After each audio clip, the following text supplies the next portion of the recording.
Chapter 15. It's a Boy. President Mason chose to believe the intel that Mond was gone, even though Michael tried to convince her otherwise. It's not that she didn't believe him, it's just that life, for the most part, was returning to normal. Her plans of rebuilding and restoring the country were starting to take shape. Like any other president or world leader, that's all that really mattered. The NWA no longer appeared to be a global threat, having been reduced to an elaborate corporate think tank hired by countries to help facilitate and integrate shared technologies across borders.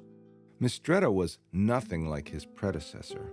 This new statesman was more congenial and pragmatic, giving off the air of a true gentleman, not someone obsessed with ruling the world, or at least not appearing to be. If President Mason chose to believe the truth that Mond was still out there, she never let on. However, Michael Fiveland continued to be invaluable to her. So when he asked her for help in getting Julie back home, he knew she would consider it. He just needed to know how to word it. If he couched the need for her returning to the U.S. as a matter of national security, he was confident she would be willing to go the extra mile. It didn't take as long as Michael expected. In days, Julie was on her way home and landing at Andrews Air Force Base. But something wasn't right. It was all too easy. No snags, no complications. Even the president's legal consultants were amazed. Julie was immediately subjected to a myriad of tests. Besides the first-degree burns to her neck and torso as a result of the Lowry incident, they located her bioelectronic implants in her ears, spinal cord, and fingertips. But that's not all they found. Julie was pregnant. With a contingency of 3 Secret Service agents, Julie was finally released and reunited with her mother and father in Utah. For Julie, it felt good to be home. But things were different. She was now a focus for the public spotlight. People wanted to know what happened between her and the dashing world leader. News reporters were camped outside their home while camera drones hovered constantly. The agents and her father worked in tandem to stave them off, seeing the emotional toll it was taking on the entire family. Julie battled her own unique case of PTSD, having trouble sleeping and holding down food. This was placing her and her unborn child in jeopardy. While the media circus continued, the family covertly moved Julie to an undisclosed location. Her mother's sister and husband had a farm just outside Mechanicsburg, Pennsylvania. Auntie Clara deeply loved her niece. So Julie, along with her mother and their entourage of government agents, moved into the farmhouse temporarily and stayed there until after the birth of her child. From the moment Sebastian was born, he was the spitting image of Michael Mistretta. But neither Julie nor her parents made any effort to contact him. Julie wanted nothing to do with Mistretta or the NWA, and although she was aware of the watchful eye over them, she made every effort to ignore it. The baby helped to restore some level of joy and hope to Julia. He was a beautiful, healthy child that grew into a bright young boy. He also had this glow about him, and anyone could see in his eyes that this child was very intelligent and very special. Mother and son also had a special bond, a morocel bond that uniquely connected them. By 18 months, the child had a vocabulary of almost 500 words, and by 2 years old, he was at a junior high school level of comprehension for reading. Mommy, let's play I Find You. Close your eyes and guess where I am. The game involved thinking of a place and then guessing where that place was. No one could ever know that mother and child were able to see the images in each other's mind. Only to them was it second nature. Only to them was it normal. You're in Disney World again, Sebastian. Oh, come on. Can't you find somewhere else for a change? But I like it, Mommy. Can we go there for real, please? Please? Soon, Sebby, soon. But first we're going to move back with Nonna and Papa Nelson. Then once we're settled in, we can talk about Disney, okay? It was finally safe to go back to Utah. The press had moved on, so mother and child went back home and quietly attempted to blend back into society. The Secret Service agents advised the president that the threat to mother and child were minimal, so they were released from their detail. General Nelson was not happy about this, but there was nothing any of them could do. The collective was covertly keeping their distance. Her implants still made it possible for them to monitor her movements, conversations, and more. There was really no need for direct intervention or involvement. It was wiser for them to give her her space and let her think she was not being watched. If needed, they could always employ their global network of assets who were never more than a few miles away. They looked into having Julie's implants removed, but all medical experts agreed that any attempt in dislodging them would result in irreparable damage to her central nervous system. Paralysis and/or loss of hearing were the most common results of any extraction surgery. There was talk of a shell device that could create a protective energy field around her body to block any incoming or outgoing transmissions. Such an instrument was developed by the rebels shortly before the Day of the Sun, but it was being held by the New World Bureau of Investigation, and they were not ready to give it up. Julie constantly looked over her shoulder, living with the fear that Sebastian could be taken away from her at any moment. She never let him out of her sight and rarely trusted anyone near the baby except for her parents. That fear started to overwhelm her, taking control of their lives. She rarely left the house. Her world was quickly shrinking. At first, she attempted some finance and accounting work from home, but even from the safety of her own domicile, she was finding it more and more difficult to establish any kind of meaningful rapport with the outside world. Michael Fiveland still had his morocel connection to Julie as well, so he was obviously aware of her plight. But Julie was stubborn, or just plain unforgiving, or maybe it was a combination of the two. She knew he was there for her, but continually did her best to deny it, rejecting him. As well, she kept denying herself any opportunity to enter the half-realm.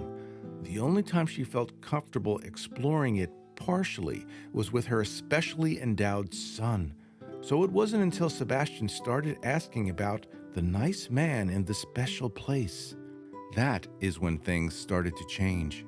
Mommy, is Michael Fiveland your friend?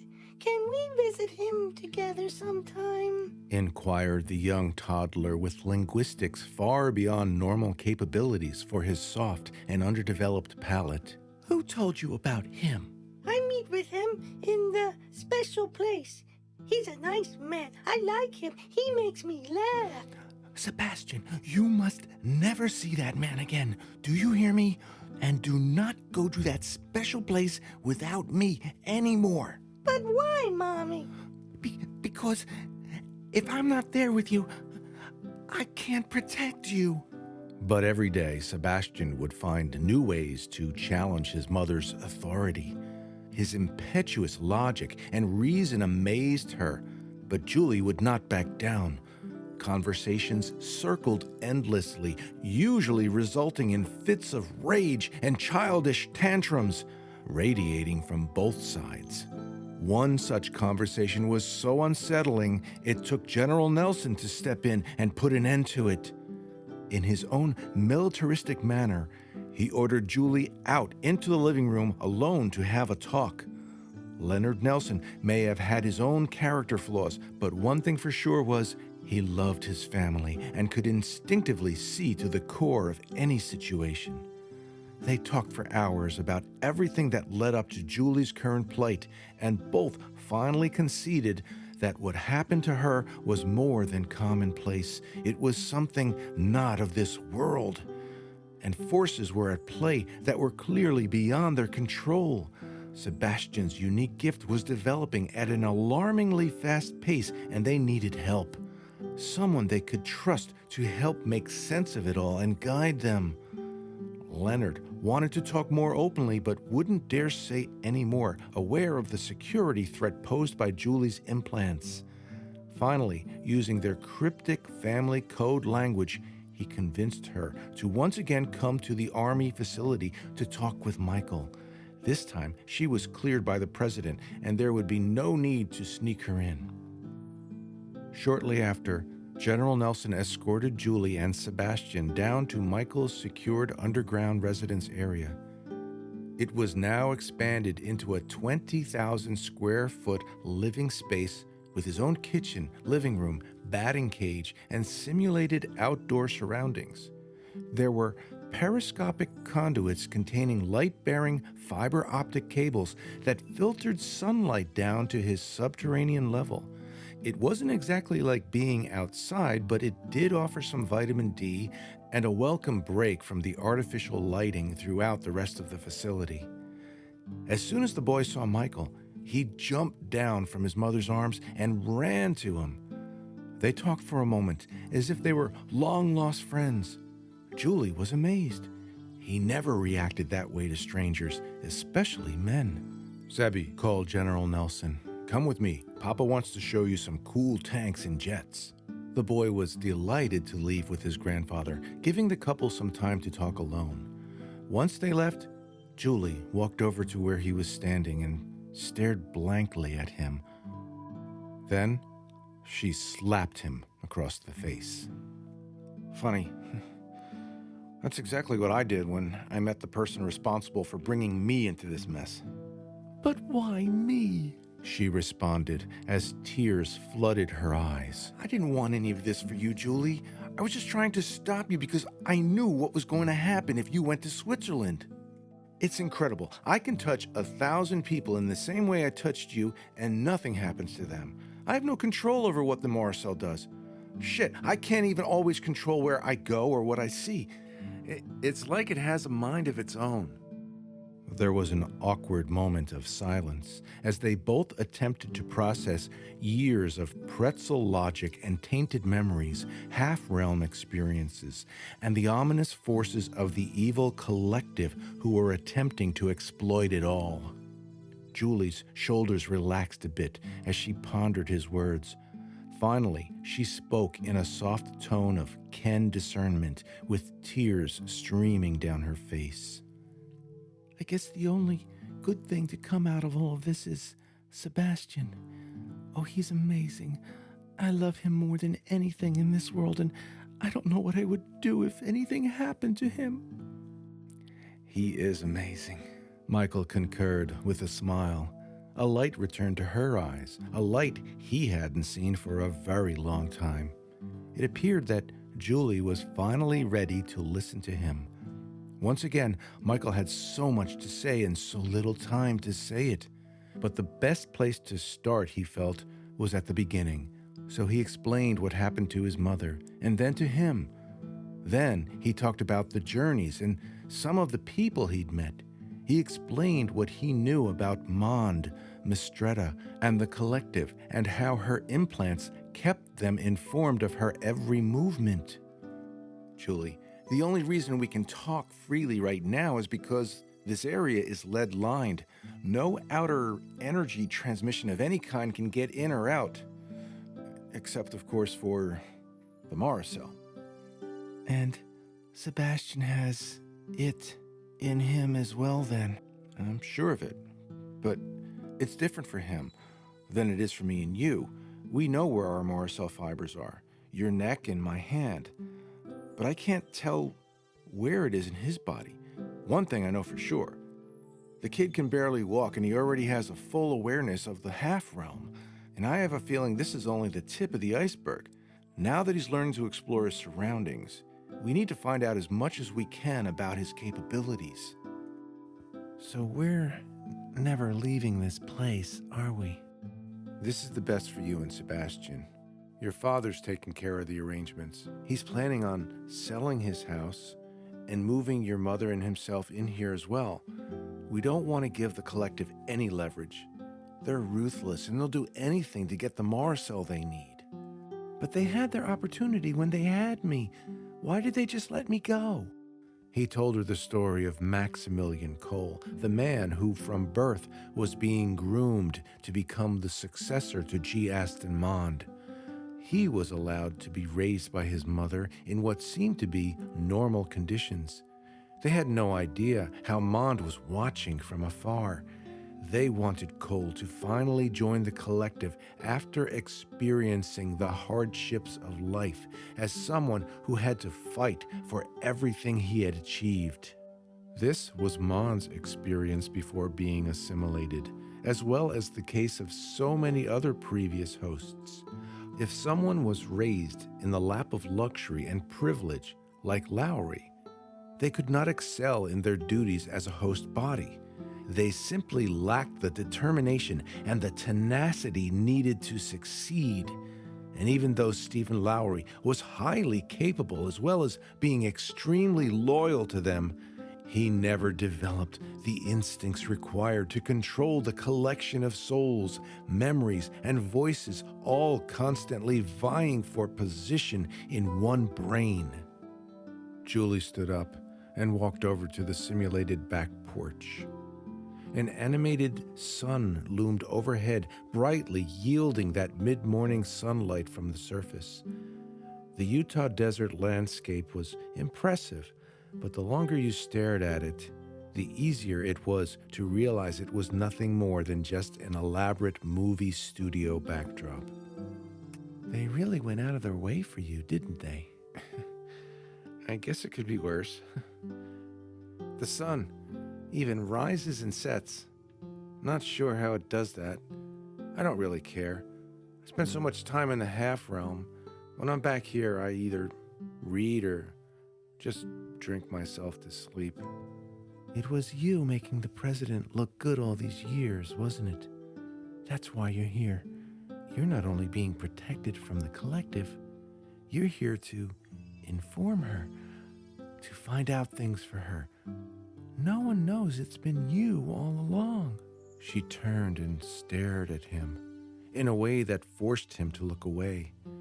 Julie looked beyond the elaborate decorations and expensive furnishings around them, and for the first time saw the wretched poverty of his plight. She sensed his loneliness, his isolation, the years he endured, being separated from the outside world. Michael couldn't look at her. He felt naked, as if she was peering inside his soul. In that moment, not even the morocel could make him feel more vulnerable. This was the emotion denied to him ever since that day the morocel slipped under his open palm. For this was how it was intended for two people to explore each other, by standing and not running, by one set of eyes looking into another, and together staring into the cold emptiness of each other's soul, to take inventory of each other's needs and trying to find the means to fill those needs. Michael, I had no idea what you've been through all these years. I'm so sorry. When he finally found enough courage to look at her, she was standing there, her face moistened with tears. She stood motionless. Neither of them knew what to say, and yet so much was still needed to be said. Nervously, he asked her if she wanted something to drink. They walked to the kitchen and talked about the facility, about Sebastian, even had a few laughs about high school. He told her about the area where they would be moving into, at the other end of the same subterranean level he was on. They strolled down there, but it was still cordoned off and under construction. I'm still hoping there's some way to bring Mistretta and the collective to justice. That's the only way it will ever be safe for all of us to leave this place. But what about Sebastian? How can he ever have a normal childhood? There's no children down here. He's going to need that kind of interaction. What'll we do? I don't know, Julie. These are uncharted waters for all of us. But I can tell you there's only the best of the best down here. They're going to need to evaluate both of you.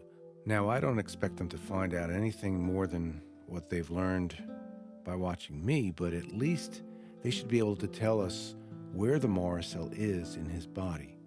He said, you make him laugh. What did you say to him when you're in there?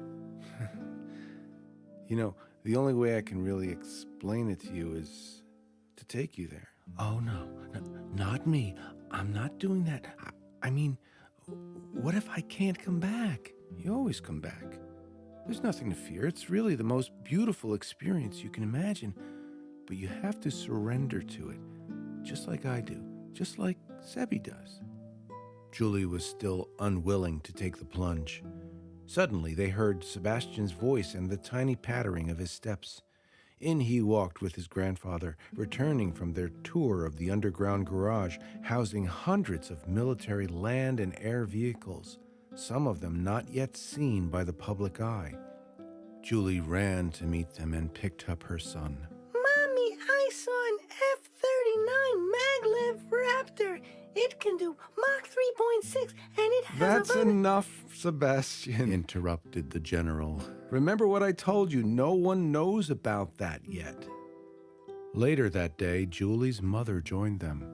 The entire Nelson family was now officially moved in. They retired to another floor where temporary arrangements were set up until the permanent living quarters were completed. The next few weeks were like heaven for Michael.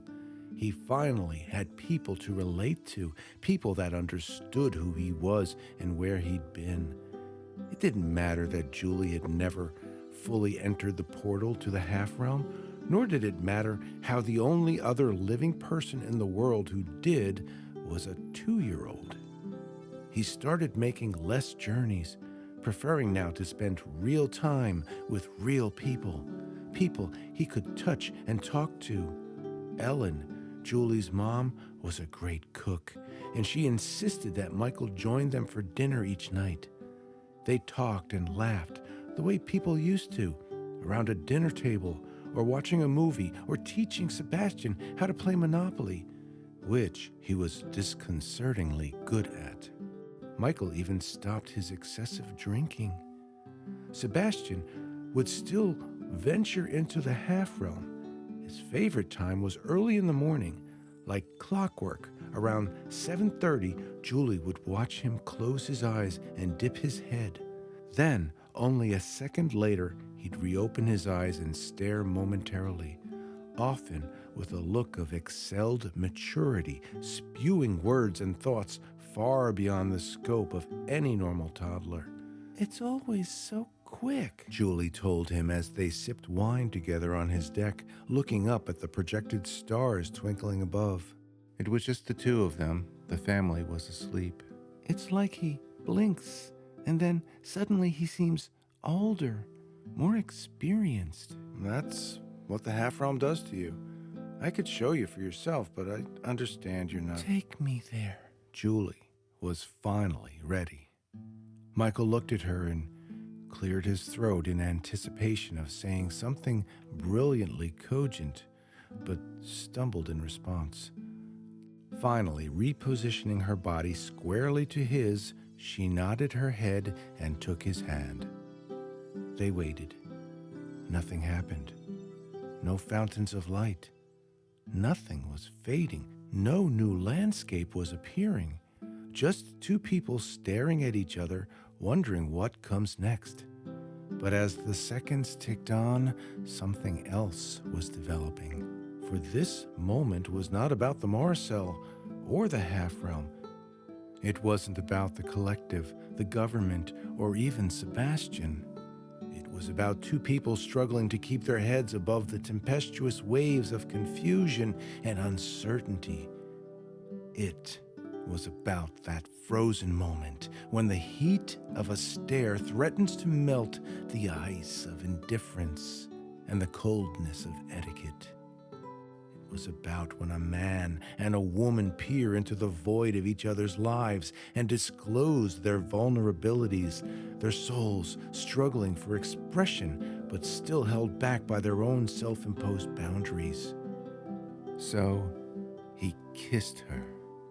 At first, she recoiled in shock, then softly exhaled.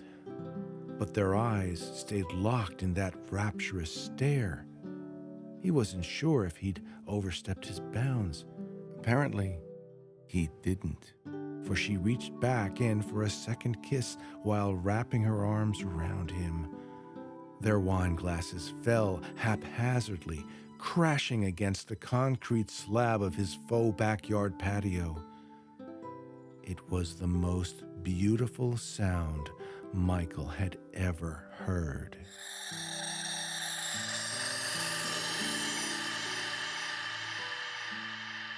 In the next chapter, Sebastian's curiosity continues to grow. It becomes necessary to go back far in time to the place where they find out how the collective was formed and learn much more about the origins of the morocel.